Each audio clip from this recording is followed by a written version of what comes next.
दोस्तों एक बार फिर से आपका स्वागत है आपके अपने YouTube चैनल ट्रिक्स का बाजीगर में। दोस्तों आज हम आप सभी के लिए बहुत ही इम्पोर्टेंट टॉपिक अयोध्या राम मंदिर से रिलेटेड लेके आए हैं। तो देखिए शुरू करते हैं। दोस्तों बहुत ही ट्रिकी वे से हमने ये कोशिश की है कि आप सभी को याद करवाने की पूरी कोशिश की जाए। तो पहला क्वेश्चन, अयोध्या राम मंदिर जो बनेगा उसकी ऊंचाई कितनी होगी दोस्तों? तो ये जो निर्णय लिया गया है इसकी ऊंचाई होगी दोस्तों 161 मीटर फीट, सॉरी 161 फीट होगी ये इसकी ऊंचाई। ठीक है दोस्तों, अगला क्वेश्चन है राम मंदिर में जो बनेगा उसमें पिलर कितने होंगे?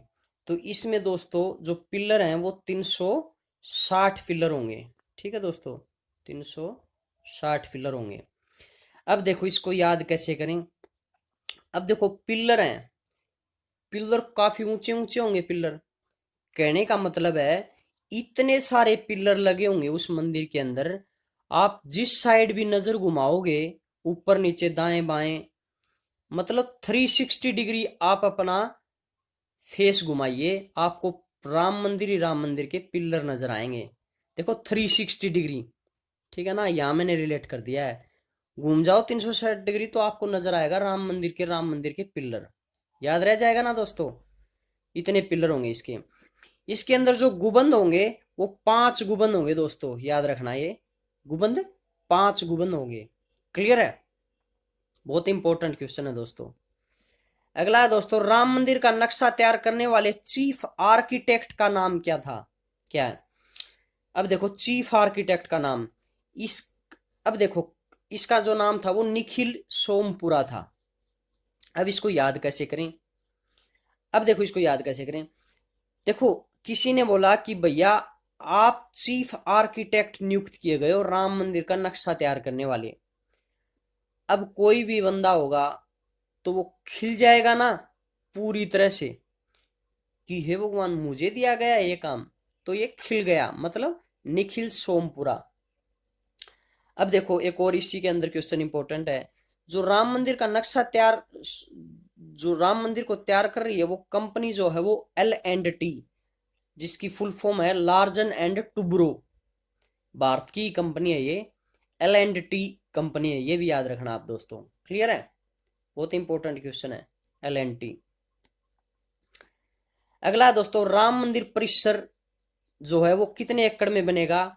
ये 6-5 मतलब 65 एकड़ में राम मंदिर का परिसर बनेगा। ठीक है दोस्तों। अगला है दोस्तों, जो राम मंदिर बनाने के लिए शुरू की गई थी, नींव रखी गई थी, आधारशिला रखी गई थी, उसमें सबसे पहले किस ईंट की का प्रयोग किया गया था? चांदी की ईंट का प्रयोग किया गया था। ठीक है दोस्तों। अब कैसे याद रखेंगे इसको? देखो मतलब बहुत सालों से युद्ध चला सॉरी ये केस चला रहा था कोर्ट के अंदर। अब जो जिसके पक्ष में आया है फैसला उसकी तो चांदी होगी ना, तो वो चांदी की ईंट ही रखेगा नींव के अंदर। अब इसका जो शिलान्यास किया गया वो प्रधानमंत्री मोदी द्वारा 5/8/2020 को किया गया था। ठीक है दोस्तों, 5 अगस्त 2020 को प्रधानमंत्री मोदी ने किया था इसका शिलान्यास। याद हो जाएगा ना। अगला दोस्तों, पीएम मोदी ने राम मंदिर में कौन सा वृक्ष लगाया? यह भी इंपॉर्टेंट क्वेश्चन है। अब पीएम मोदी ने राम मंदिर में जो वृक्ष लगाया था वो पारिजात, मतलब जात पात को मिटाने के लिए कि जात पात जो है उसको परे रखा जाए, कुछ ऐसा वृक्ष लगाएंगे हम। ठीक है, जो कि ये पश्चिम बंगाल का राजकीय पुष्प है ये दोस्तों। ठीक है, वेस्ट बंगाल का। ये जो जात पात को दूर रखने के लिए पीएम मोदी ने कुछ ऐसे हम ट्रिक से याद कर रहे हैं दोस्तों। याद हो रहा ना, बहुत इंपॉर्टेंट क्वेश्चन है दोस्तों। अब देखो अगला क्वेश्चन है, जो राम मंदिर बनेगा उसमें खर्चा कितना आएगा? लगभग 300 करोड़ रुपए खर्चा आएगा और इसको बनने में 3.5 साल लगेंगे दोस्तों, राम मंदिर को बनने में। क्लियर है ना दोस्तों, 3.5 साल लगेंगे। अगला दोस्तों, अयोध्या विवाद जो चला रहा था वो कितनी जमीन के ऊपर था? अयोध्या विवाद जो था वो 2.77 एकड़ के ऊपर चला रहा था। अब देखो इसको याद कैसे करें। अब देखो अयोध्या विवाद था दो पक्षों के बीच में था, दो पक्षों के बीच में साथ साथ वो चले आ रहे थे, मतलब कोर्ट में विवाद को लेके। जमीन के ऊपर विवाद था ना, तो दो पक्षों के बीच में जो कि साथ साथ लेके चले आ रहे थे विवाद को। ठीक है दोस्तों, ऐसे याद कर लेना। अयोध्या विवाद में लगातार कितने दिनों तक सुनवाई चली? 40 दिन तक सुनवाई चली दोस्तों। जो जज थे वो 5 जज थे, जिसका जो चीफ जस्टिस था वो सुप्रीम कोर्ट का ही चीफ जस्टिस रंजन गोगोई था, इसका मुख्य न्यायाधीश। अब देखो कितने दिन तक सुनवाई चली? 40 दिन तक। कैसे याद करें? 40 दिन तक चली, चाला हो गया भाई। ठीक है ना, इतने इतने दिन तक सुनवाई चली एक केस की, तो चाला हो गया 40 दिन तक। क्लियर है दोस्तों? अब देखो फैसला आ गया था, फैसला आ गया था। अब फैसला जो आया वो किसके पक्ष में आया? अब देखो विवाद किस चीज का, याद रखने के लिए, राम जन्मभूमि न्यास के पक्ष में यह फैसला आया था। अब देखो इसको याद कैसे करें? अब देखो फैसला किस चीज का था? राम जन्मभूमि का था, तो उसी के न्यास की तरफ ये फैसला आ गया। याद रखने के लिए याद हो जाएगा ना। फैसले में मस्जिद के लिए कितनी जमीन दी गई? अब जो मुस्लिम लोग थे उनको मस्जिद बनाने के लिए जमीन दी गई, सरकार ने दिया, कोर्ट ने फैसला दिया है 5 एकड़। ठीक है ना। अब देखो कैसे याद करें इसको?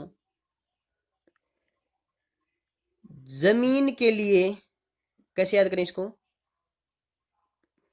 जमीन के लिए जिद हुई है, जिद हुई है जमीन के लिए, तो पंचायत 5 एक फैसला सुनाती है। ठीक है ना। जिद के लिए, जमीन की जिद के लिए 5 पंचायत एकड़ एक फैसला सुनाती है। ठीक है दोस्तों। तो मस्जिद, जैसे ही आपको एग्जाम्स में ये क्वेश्चन मिलेगा तो आपको जमीन जिद कुछ ऐसा रिलेट आएगा दिमाग में, फिर आप वहां से रिलेट कर देना कि जमीन के लिए जिद हुई थी, मतलब पंचायत एक फैसला सुनाती है कभी भी जमीन के लिए कोई जिद होती है तो। क्लियर है ना दोस्तों? समझ में आ रहा है? अगला दोस्तों, अयोध्या स्थित मस्जिद थी। अयोध्या में जो पहले मस्जिद स्थित थी वो बाबरी मस्जिद थी, जो बाबर ने 1528 ईस्वी में बनवाई थी। क्लियर है दोस्तों? अगला दोस्तों, बाबरी मस्जिद को गिरवा दिया गया था 6/12/1992, मतलब 6 दिसंबर 1992 को।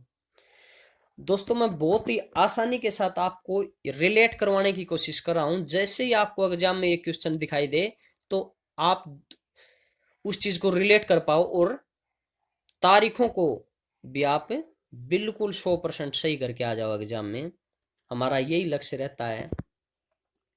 अगला दोस्तों, बाबरी मस्जिद को कब गिराया? अब देखो इसको कैसे याद कर लें, कैसे याद करें? अब देखो उस टाइम प्रधानमंत्री थे पीवी नरसिम्हा राव। अब देखो एक एक नर था जिसने 6 में बरके 12 बरके 92 बिना ध्यान दिए, किसी की तरफ बिना ध्यान दिए उसने इस मस्जिद को बिना सॉरी बयान दिए, किसी भी प्रकार का किसी को कोई भी बयान नहीं दिया और उसने मस्जिद को गिरवा दिया बिना बयान दिए। 6 में बार के बिना बयान दिए एक नर था नरसिम्हा राव, उसने इस मस्जिद को गिरवा दिया था। रिलेट हुआ है ना। अगला है दोस्तों, अयोध्या विवाद में सुप्रीम कोर्ट ने अपना अंतिम फैसला कब सुनाया? 9/11/2019 को। अब देखो उस टाइम भय का वातावरण बना हुआ था, डर का, कि आज सुप्रीम कोर्ट का फैसला आ रहा है। तो सुप्रीम कोर्ट का फैसला इस दिन आया, तो इसको कैसे याद करें? अब सुप्रीम कोर्ट ने और सभी सरकारों ने क्या आदेश दिया? नो वन अलाउड 11, नो मतलब नो, 11 अलाउड उन लोगों की 19 उन लोगों की बात नहीं सुनना। जो कि विभिन्न प्रकार के धर्म जातों से रिलेटेड बयान देंगे। ये की कहा गया सरकार के द्वारा, ठीक है ना। किसी को भी अलाउड नहीं किया जाएगा उन लोगों की बात सुनना। नो वन अलाउड उन लोगों की बात सुनना जो धर्म जात से रिलेटेड बयान देंगे। ठीक है दोस्तों, समझ में आ रहा है ना। अगला दोस्तों, अयोध्या का पुराना नाम फैजाबाद था। अब देखो, अयोध्या हम सब जानते हैं भगवान श्री राम से रिलेटेड स्थान था ये। अब एक और फेज आया जब इसका नाम मुगलों के टाइम पे फैजाबाद रख दिया गया। मतलब क्या है, एक फेज आया, एक और फेज आया जब इसका नाम फैजाबाद रख दिया गया। ठीक है ना दोस्तों। तो अगर आपको ये वीडियो अच्छी लगी तो हमारे चैनल को सब्सक्राइब करना, वीडियो को शेयर करना और लाइक ज़रूर करना, और कमेंट सेक्शन में जाके कमेंट ज़रूर करना ताकि हम आने वाली वीडियो में सुधार कर सकें। Thank you.